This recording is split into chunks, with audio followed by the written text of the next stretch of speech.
बिस्मिल्लाहिर्रहमानिर्रहीम। अस्सलामु अलैकुम वरहमतुल्लाहि वबरकातुहू। उम्मीद करती हूँ कि आप सब सेहत और ईमान की बेहतरीन हालत में होंगे। आज हमारा सबक है तख्ती नंबर 6, मश्क हरकातो तनवीन। हरकात किसको कहते हैं, जो कि हम पिछली तख्ती में पढ़ चुके थे। ज़बर, शेर और पेश को हरकात कहते हैं। हरकात को ना ही लंबा करते हैं और ना ही झटका देते हैं। उसके बाद हमने पढ़ा था तनवीन के बारे में। ठीक है, तनवीन होती है 2 ज़बर, 2 ज़ेर और 2 पेश, जिसको तनवीन कहा जाता है।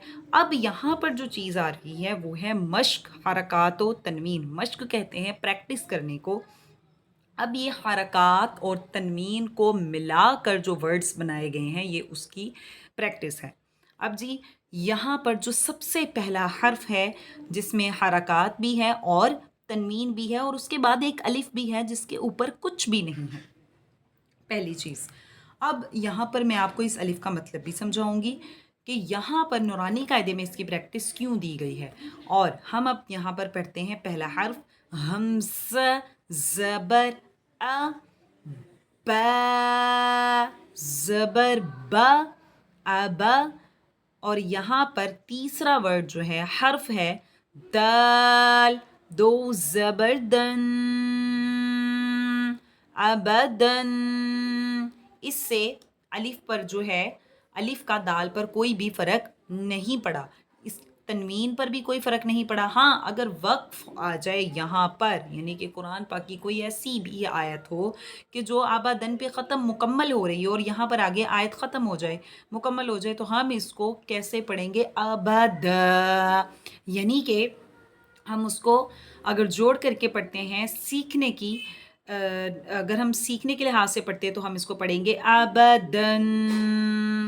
और वक्फ की सूरत में, यानी कि जहाँ पर कुरान पाक की सूरत मुकम्मल हो रही है, वहाँ हम पढ़ेंगे अबदा।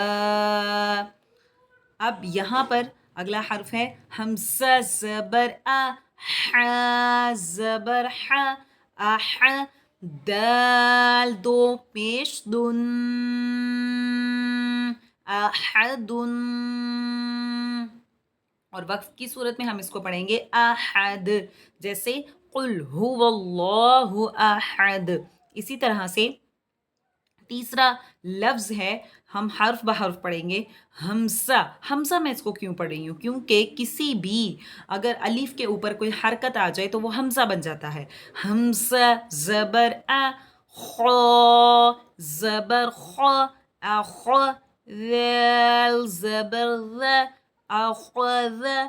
और हरूफ की मुकम्मल अदायगी के साथ पढ़ना है। और अगर आप हरूफ की मुकम्मल अदायगी सीखना चाहते हैं तो आप हमारे इसी चैनल पर तख्ती नंबर 1, 2, 3, 4, 5 तमाम जो तख्तियाँ हैं उनकी वीडियोस दे सकते हैं और उसके बाद सीख सकते हैं और फिर आप इसकी प्रैक्टिस ज़रूर करें।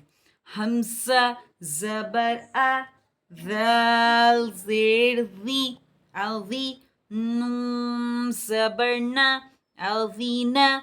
हमज़ा ज़बर अ, मीम ज़बर म, गौ ज़बर ग़। यहाँ पर ग़ा के ऊपर आ रही है ज़बर। जब ग़ा के ऊपर ज़बर आएगी तो रा पुर पढ़ा जाएगा, यानी मोटा होके पढ़ा जाएगा।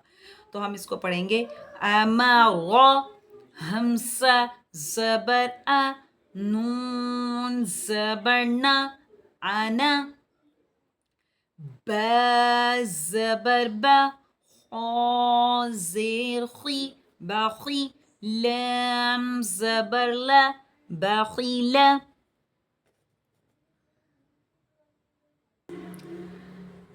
बा ज़बर बा, गौ ज़बर गौ, बगौ, गौ ज़बर गौ, बगौ, ता, 2 ज़ेर 3। जैसा कि मैंने तनवीन वाली तख्ती में बताया था कि यहाँ पर जब इस हा के ऊपर ता भी हो तो ता को कोई फ़र्क नहीं पड़ेगा, वो ता ही रहेगी। लेकिन हाँ, फ़र्क कहाँ पड़ेगा, जब यहाँ पर वक्फ आ जाए, कुरान पाक की कोई आयत मुकम्मल हो रही हो या वक्फ की सूरत में, यहाँ हम इस हा को ता में बदल देंगे। जो ता हा के ऊपर लिखी होगी, अगर हम उसको बग़ैर वक्फ के पढ़ेंगे तो बारा रा 3 پڑھیں گے اور اگر وقف کے ساتھ پڑھیں گے تو براہ.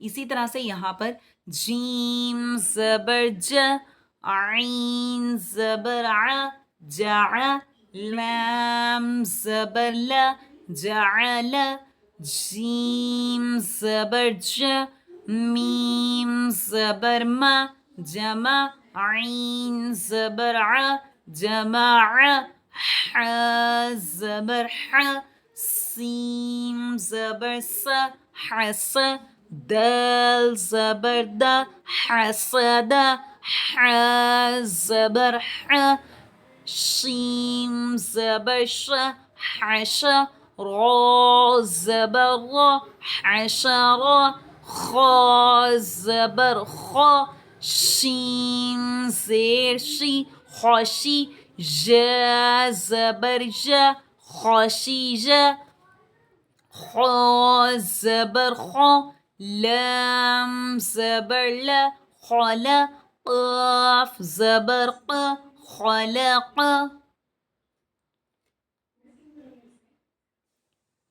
خا پیش خو، لام زیر لی، خولی، قاف زبر ق، خلیق.